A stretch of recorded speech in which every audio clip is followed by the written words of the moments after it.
सर्वे के equipment auto level के बारे में थोड़ा बताऊंगा। आज मेरे साथ फर्स्ट ईयर सिविल है, तो चले हम एक प्रैक्टिकल परफॉर्म करते हैं अर्थवर्क का। इसमें ये देखा जाता है कि आपके पास कहाँ पे नशीबो फ्रास हैं और क्या आपके पास लेवल डिफरेंस है। उन्हीं लेवल डिफरेंस की मदद से आप एक डिस्टेंस के रेफरेंस से लेवल मार्क करके एक नक्शा बनाते हैं और उसकी मदद से आपको पता चलता है कि उसमें कितनी क्लिपिंग करनी है और कितनी फिलिंग करनी है और लेवल को कितना बढ़ाना है और कितना गिराना है। तो चलिए आइए प्रैक्टिकल परफॉर्म करते हैं।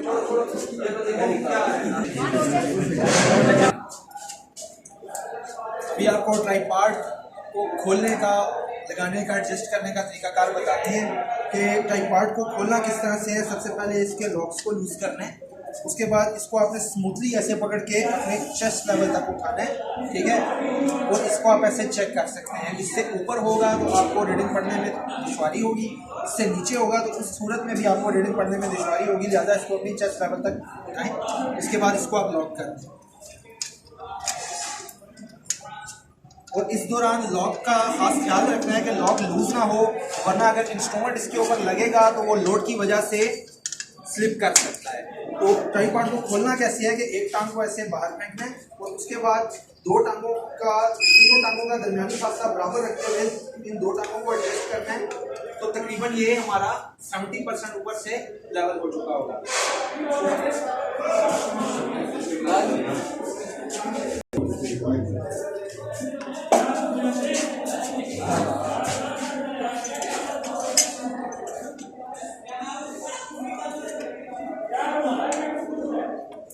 इंस्ट्रूमेंट को ट्राइपॉड के ऊपर लगाने का तरीकाकार ये है कि इसकी जो बेस प्लेट है वो टोटली ट्राइपॉड के अंदर हो, ठीक है। अभी हर इंस्ट्रूमेंट की एक अलग अलग कंपनी होती है, अलग अलग उसकी सीरीज़ होती है, उसका एक अलग मॉडल होता है। जैसे अभी ये हमारे पास मॉडल जो अवेलेबल है उसकी सीरीज़ है AL और मॉडल है 832। तो अभी इसके साथ अर्थवर्क करने से पहले मैं आपको थोड़ा स्टाफ के बारे में बताता चलूँ। तो ये हमारा एक सादा स्टाफ होता है। सादा स्टाफ ये है कि इसका एक हिस्सा दूसरे हिस्से में पेवस्त हो जाता है और इसमें जो रीडिंग है वो एक तरफ FPS सिस्टम की रीडिंग है, यानी फुट, इंच और सूत्र। दूसरी तरफ हमारी MKS वाली रीडिंग है, उसके अंदर मीटर है, डेसीमीटर है, सेंटीमीटर है और मिलीमीटर है। तो FPS सिस्टम थोड़ा इजी है, तो इसलिए पहले मैं आपको इसके बारे में थोड़ा बताऊंगा। तो इसमें वैसे जो आम इंची टेप है, फीता है, उसमें 1 फुट में होते हैं 12 इंच, ठीक है। तो अकॉर्डिंग टू स्टाफ जो है वो हमारे पास जो 1 फुट में इंच आते हैं वो 10 आते हैं, ठीक है। तो यहाँ से लेकर यहाँ तक 1 फुट है, उसके अंदर 10 इंच है। यहाँ से काउंट करते हैं 1 2 3 4 5 6 7 8 9 और 10। अभी यहाँ से कट वाली लाइन से ऊपर वाली कट वाली लाइन तक जो फासला बन रहा है वो 1 इंच का बन रहा है और कट वाली लाइन एक नीचे भी है, ये 1/2 इंच बनता है, ठीक है। यहाँ तक नीचे 1/2 इंच बनता है और ऊपर ये वाली जो जिसका कट की शेप ऊपर की तरफ होगी वो पूरा इंच है, जिस कट की शेप नीचे की तरफ होगी वो 1/2 इंच होगा, ठीक है।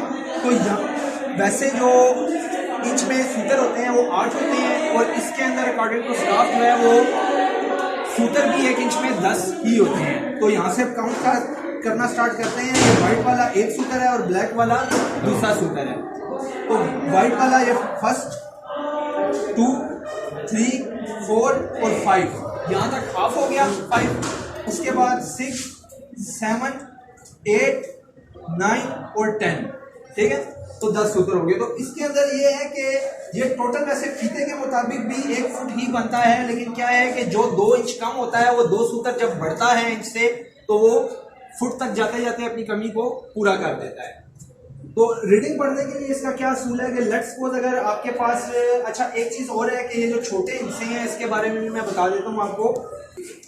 अभी इस इंस्ट्रूमेंट के मैं डिफरेंट पार्ट्स और उसके फंक्शन के बारे में आपको बताऊंगा कि जो सबसे पहले होती है वो नीचे उसको बेस प्लेट कहा जाता है और उसके बाद ये लेवलिंग स्क्रूज होते हैं और इसको फुट स्क्रूज भी कहा जाता है। इसकी मदद से जो बबल ट्यूब का स्पिरिट लेवल है, बबल ट्यूब है, उसको सर्कल में दरमियान में लाया जाता है। तो इसके साथ एक एंगल प्लेट होती है जिसकी मदद से ऑफ सेट लगाए जाते हैं और ये एंगल प्लेट इस टेंजेंट लाइन के साथ यूज़ होती है। इसके बाद ये हॉरिजॉन्टल स्लो मोशन स्क्रू है, ठीक है। इंस्ट्रूमेंट को टारगेट के ऊपर लाने के लिए आहिस्ता आहिस्ता ये यूज़ होता है। उसके बाद ये फोकसिंग स्क्रू है कि जो अंदर का इसका व्यू को क्लियर करता है। उसके साथ ये आई पीस है जो अंदर मिरर है और उसके ऊपर जो स्क्रू लगा हुआ है इसको आई पीस स्क्रू या क्रॉस हेयर स्क्रू भी कहा जाता है, क्योंकि इसके साथ जो इसके अंदर मौजूद प्लस का निशान क्रॉस हेयर है उसको वाज़ेह और धुंधला किया जा सकता है। इसके अलावा सामने वाले मिरर को ऑब्जेक्ट ग्लास कहा जाता है, वो इस वजह से क्योंकि इसके सामने ऑब्जेक्ट होता है तो इसको ऑब्जेक्ट ग्लास कहा जाता है। फिर एक और पार्ट रह गया है कि इसमें ये ऊपर जो आपको लाइंस लगी नज़र आ रही हैं ये टारगेट फाइंडर का काम करती हैं। इसमें एक ट्रायंगल होती है इस होल में, वो ट्रायंगल एक आंख बंद करके स्टाफ के ऊपर लाया जाता है, उधर से टारगेट किया जाता है तो आपका 80% स्टाफ जो है वो उसके अंदर आ चुका होता है। उसके बाद आप screw horizontal slow motion screw की मदद से पूरे स्टाफ को क्रॉस हेयर्स के ऊपर प्रॉपर ले आते हैं। एक साइड पे बेंचमार्क लेना है, आप यहाँ पर चले जाए।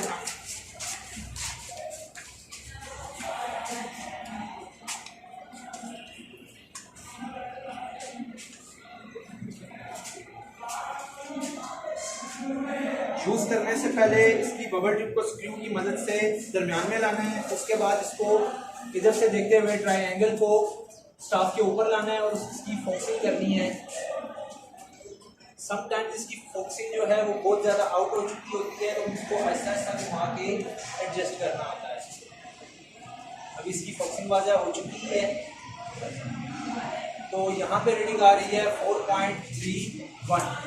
ये बेंचमार्क किया गया है, उसका लेवल 100 रखा गया है और अब ये रीडिंग जो आई है वो बैक साइड कहलाएगी। इस बेंचमार्क को इस बैक साइड के साथ जमा करेंगे तो टोटल हमारे पास हाइट ऑफ इंस्ट्रूमेंट आ जाएगा।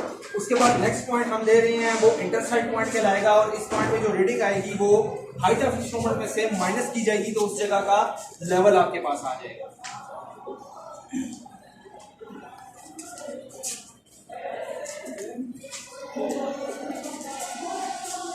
यहाँ रीडिंग आ रही है 4.73।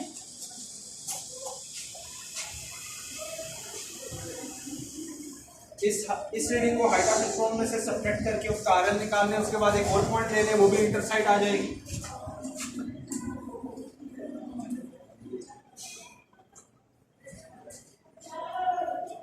यहाँ रीडिंग आ रही है 4.73, सेम आ रही है पहले वाली। अभी आप रही है इंस्ट्रूमेंट को यहाँ पे ऐसे कह सकते हैं कि इंस्ट्रूमेंट को उठाने से पहले जो ली जाने वाली लास्ट रीडिंग है वो 4 साइड कहलाएगी।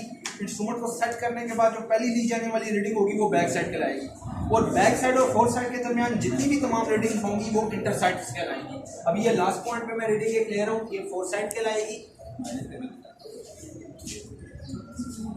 यहाँ रीडिंग आ रही है 4.47।